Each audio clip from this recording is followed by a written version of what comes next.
수요 말씀 기도회 2024년 5월 29일입니다. 계속해서 우리는 23과 요한계시록에 묘사된 회복된 이스라엘, 우리가 이스라엘이 회복되어 있는 것이 요한계시록에도 묘사되어 있다는 내용을 공부하도록 하겠습니다.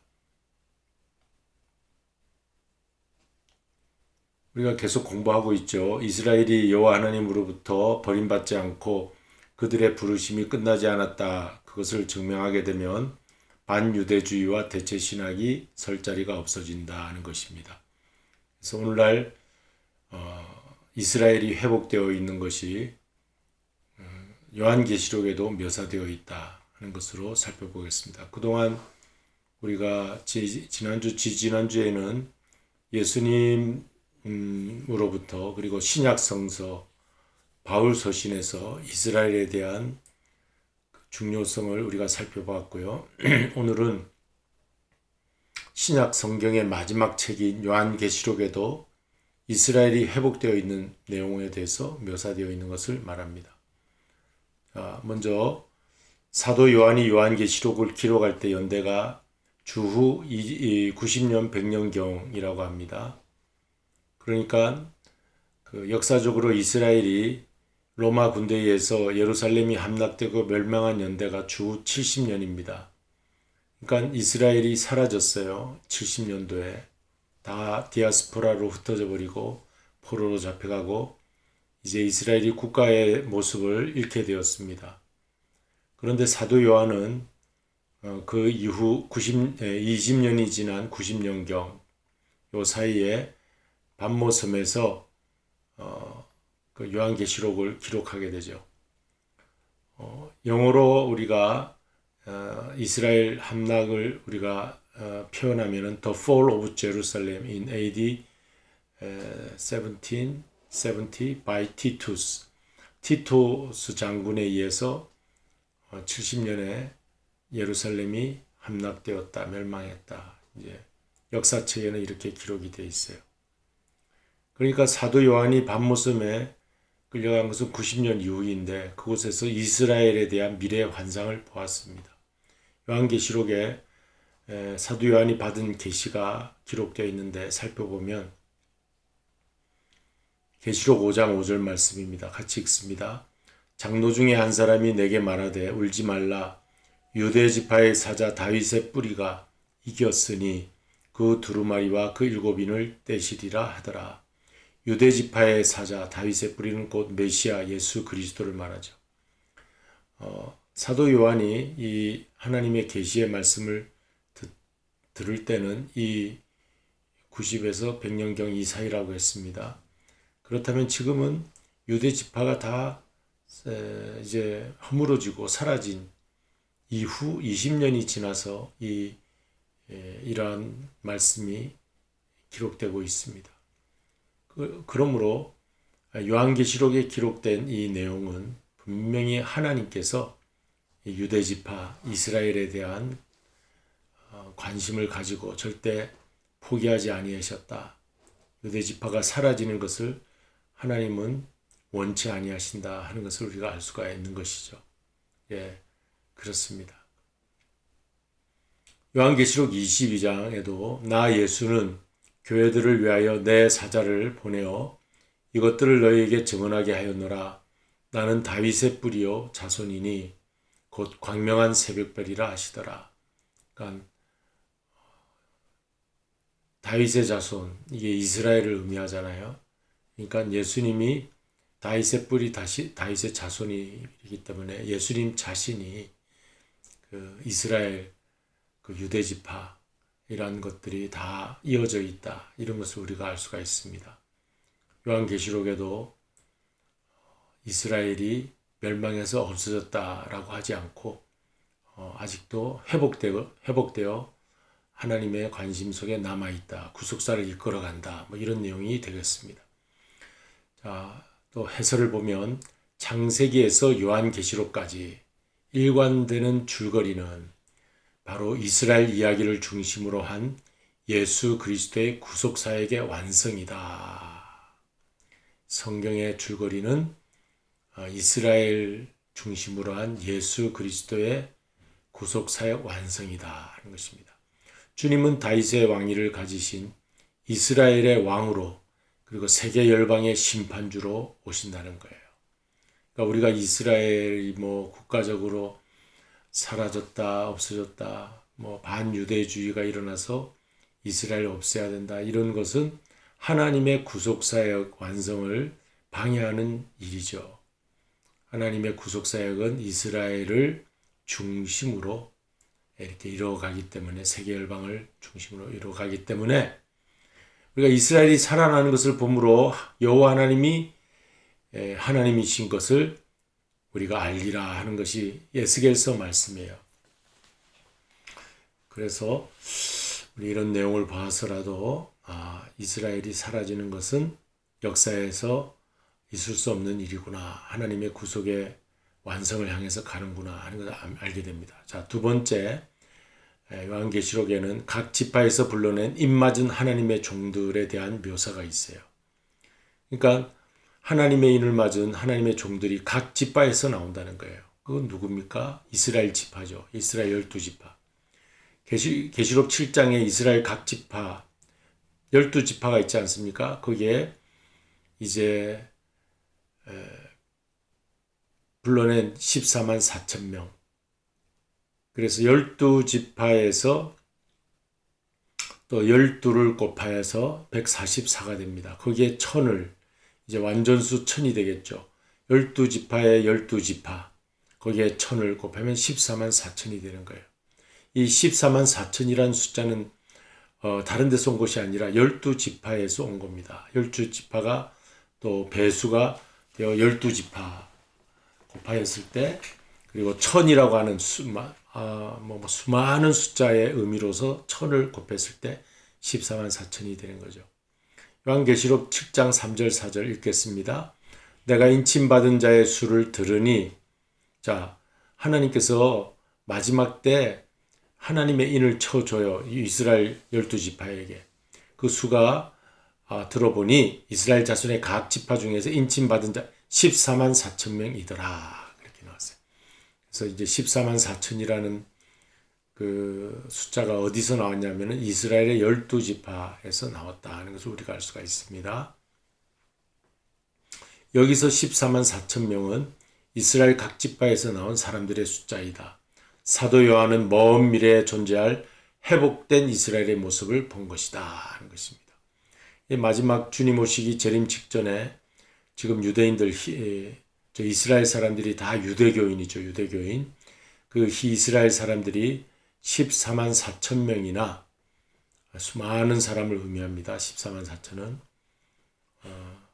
이렇게 예수님을 믿는 그러한 하나님의 인을 받은 사람으로 이제 나타나게 될 것이다 하는 그런 뜻이 되겠어요. 14만 4천 명 채워지는 것은 어떤 의미가 있는가? 어느 날, 이제 마지막 날이죠. 그날 그 숫자는 차게 될 것입니다. 그리고 연이어 이어지는 특정한 사건을 예언하고 있다. 14만 4천 명이 채워지는데, 지금 메시아닉 주라고 해서 그 유대교에서 크리스찬이 된 숫자가 이스라엘에 한 3만 명 있다고 해요. 3만 명. 그러면 그 3만 명이 이제 몇 년 후에 14만 4천 명이 되면 다 차는 것인가? 그건 저도 잘 모르겠어요. 이게 14만 4천 명이 상징적인 숫자인지 실제적인 숫자인지 그것은 그때 가봐야 할 것이고 하나님만이 아시는 숫자죠. 그러나 우리가 아는 것은 이스라엘의 이 지파 12 곱하기 12 그리고 곱하기 1000에서 이스라엘에서 많은 회심하는 그리스도인으로 회심하여 예수님을 메시아로 인정하는 사람들이 14만 4천 명이나 되는 수많은 숫자로 상징한 것입니다. 그렇게 마지막 때 이렇게 유대교에서 기독교인이 되는 숫자가 많아질 것이다 하는 그런 내용이 되겠습니다. 자, 계시록 7장 1절 3절 같이 읽겠습니다. 또 봄에 다른 천사가 살아계신 하나님의 인을 가지고 해 돋는 데로부터 올라와서 땅과 바다를 해롭게 할 권세를 받은 내 천사를 향하여 큰 소리로 외쳐 이르되 우리가 우리 하나님의 종들의 이마에 인치기까지 땅이나 바다나 나무들을 해하지 말라 하더라. 이제 마지막 때 세상을 심판하기 전에 하나님의 종들의 이마에 인친 사람들, 그 사람들이 구원을 받은 다음 하나님의 심판이 있게 될 것이다 하는 그런 내용이 되겠죠. 그 다음에 계시록 7장입니다. 지금 계속해서 7장 9절에서는 이 일대에 내가 보니 보라 아무도 능히 셀 수 없는 큰 물이 온 14만 4천과 다른 숫자죠. 여기에서는 14만 4천이라고 하는 숫자가 있고 9절에서는 아무도 능히 셀 수 없는 큰 물이, 요거는 14만 4천이 아닌 이방인들의 열방의 숫자들을 말해요. 이방인들 중에서 예수 믿는 사람, 곧 모든 민족과 족속과 백성과 언어에서 나온 큰 무리, 이것은 유대인들이 아니라 이방인, 세상 열방 가운데 있는 이방인들, 우리 한국 사람, 일본 사람, 미국 사람, 모든 사람들을 말하는 거예요. 능히 셀 수 없는 하얀 예복 입은 사람, 흰 예복을 입고 손에 종려나무 가지 들고 왕자 앞과 어린 양 앞에 서서, 그러니까 14만 4천은 유대인이고요. 여기 있죠. 14만 4천은 유대 12지파에서 나온 유대인 크리스찬들, 메시아닉주의고, 아무도 능히 셀 수 없는 큰 무리는 온 인류 가운데 구원받은 자, 오늘날 우리 크리스찬들 말합니다. 유대인들의 정한 숫자가 채워지면 그게 14만 4천이 될지 또 오바가 될지, 그것은 하나님만이 심판주의시기 때문에 아실 것이고, 어떤 그러한 정확한 유대인들의 숫자가 채워지면서 그 다음에 인류 구원의 역사의 대단원의 사건이 맞춰지게 된다는 그런 내용이 계시록에 있는 말씀이라는 거죠. 그 다음 세 번째, 요한계시록 21장에 하늘로부터 내려오는 성, 곧 새 예루살렘 성이 있습니다. 뉴 제루살렘, 새 예루살렘 성. 그러니까 그 예루살렘은 이스라엘 국가에 있는 영적인 도시, 실제적인 수도라고 할 수 있죠. 정치적, 경제적 수도는 텔아비브입니다. 텔아비브. 현대적인 수도는 텔아비브고, 고대로부터 이스라엘 사람들에게 있어서 진정한 수도는 예루살렘이죠. 그 예루살렘 성이 새 예루살렘 성으로 요한계시록 21장 마지막 장에 가서 21장, 22장에 새 예루살렘 성이 오게 됩니다. 하나님의 인류 구속과 경영을 위한 원대한 계획 안에 이스라엘이 그 중심 역할을 하는 것을 보게 되죠. 자, 이 마지막 때 새로운 나라가 임하고 새로운 세상이 오게 될 때 새하늘과 새 땅, 새 예루살렘 성이 임하게 되는 겁니다. 그러니까 하나님은 이 이스라엘, 예루살렘 떠나서 일하지 않으세요. 하나님은 구속사를 한 백성을 택하여 세우시고, 선민 백성이죠. 선택받은 백성 세우시고 그 한 장소 예루살렘 성을 선별하셔서 마지막 구속의 역사를 이루어 가시는 것입니다. 예수님도 예루살렘 동쪽 감람산 위에 이제 승천하셨던 것처럼 거기에 다시 강림하시다. 스가랴 14장에 예언된 말씀이죠. 그렇게 우리가 봐야 됩니다.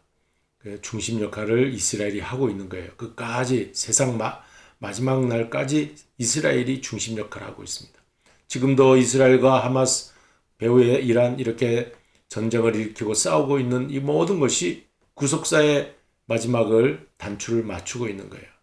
하나님의 구속의 마지막 그 카렌더가 하나하나 진행되고 있는 것입니다. 그 안에 참여할 온 세상의 모든 이기는 자들도 그 위에 이름이 기록될 것이다. 예루살렘 성에 이제 이기는 자들, 마지막에 이기는 자들이 나와요. 신약 성경 마지막에 예언기 1장 3절. 일곱 교회 안에서도 이기는 자들이 나오죠. 우리가 믿음으로 이겨야 되는 겁니다. 구약에서는 남은 자 사상이 있고 신약의 마지막 계시록에서는 이기는 자 사상이 있어요. 승리하는 자. 계시록은 승리의 선언문입니다. 그러므로 우리는 이기는 자가 되어야 되겠어요. 신앙적으로 이기는 자들이 되어야 되겠어요. 요한계시록 3장 말씀을 보겠습니다. 이기는 자는 내 하나님 성전의 기둥이 되게 하리니 그가 결코 다시 나가지 아니하리라. 내가 하나님의 이름과 하나님의 성 곧 하늘에서 내 하나님께로부터 내려오는 새 예루살렘의 이름과 나의 새 이름을 그의 위에 기록하리라. 그랬습니다. 계시록 21장에는 여긴 3장이었고요. 여기는 21장 마지막 장이죠. 성령으로 나를 데리고 크고 높은 산으로 올라가 하나님께로부터 하늘에서 내려오는 거룩한 성 예루살렘을 보이니. 그러니까 예루살렘이라는 단어가 요한계시록 마지막 장에도 기록되어 있습니다. 마지막까지 기록되어 있습니다. 그러니까 우리가 이스라엘, 예루살렘 이러한 그 하나님께서 선택한 그 이름들을 우리가 절대로 무시해서는 안 되고, 국가적으로 세워진 저 이스라엘이 어떻게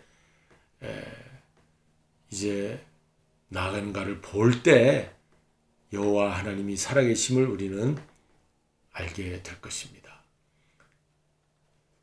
이제 복음성가를 함께 나누겠습니다.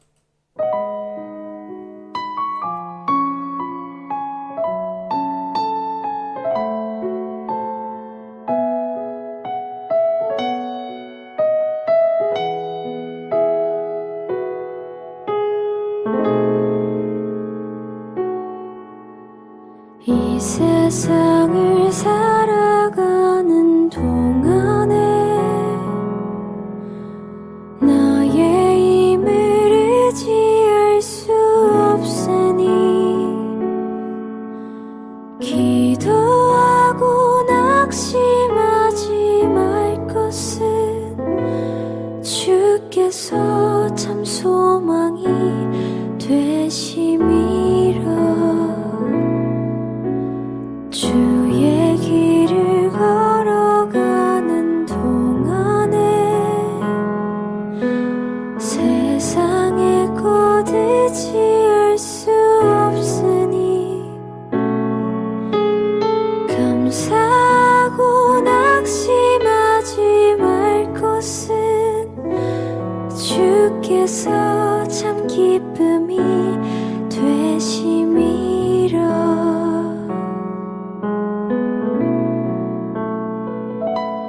하나님의 꿈이 나의 비전이 되고 예수님의 성품이 나의 인격이 되고 성령님의 권능이 나의 능력이 되길 원하고 바라고 기도합니다.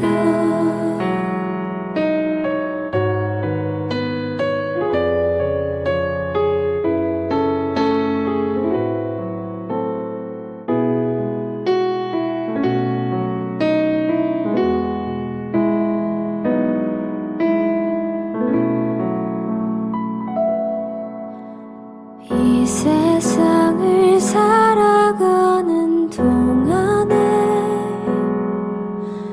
나의 힘을 의지할 수 없으니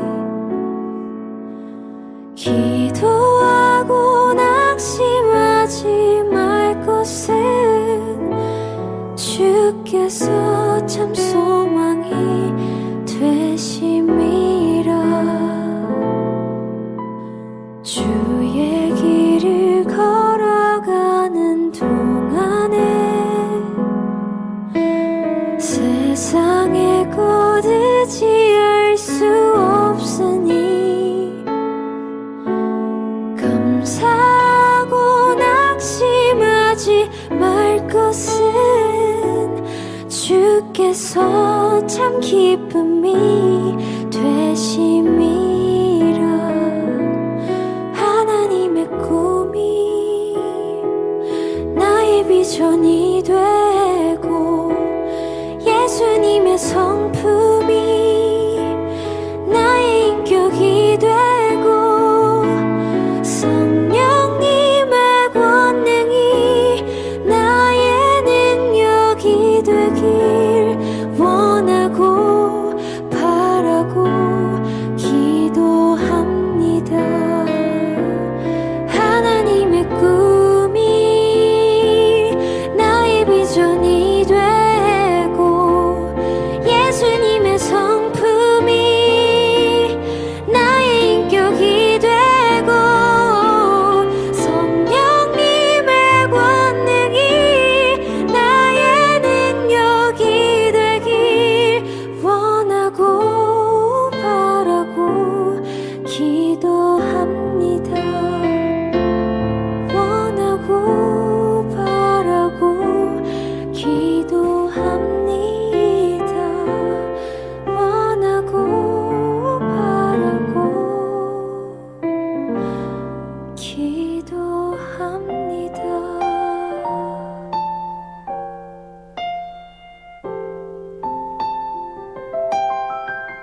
우리 기도하십니다. 하나님 아버지, 온 세상에 이루어져가는 일들을 바라보며 하나님의 구속의 역사가 어떻게 진행되는지, 특별히 하나님께서 택하신 백성 이스라엘이 국가적으로 이제 많은 위협을 당하고 또 반유대주의가 일어나고 있는 이 혼란한 세상에서 하나님이 어떠한 구속의 역사를 이끌어가는지 저희들이 잘 살펴볼 수 있게 해주시고, 우리의 신앙이 성경적인 기반 위에서 우리가 신앙을 잘 구축해 나가는 마지막 시대에 참된 재림의 복음을 가진 귀한 우리 성도들이 다 되게 하여 주시옵소서. 예수 그리스도의 이름으로 기도드리옵나이다. 아멘.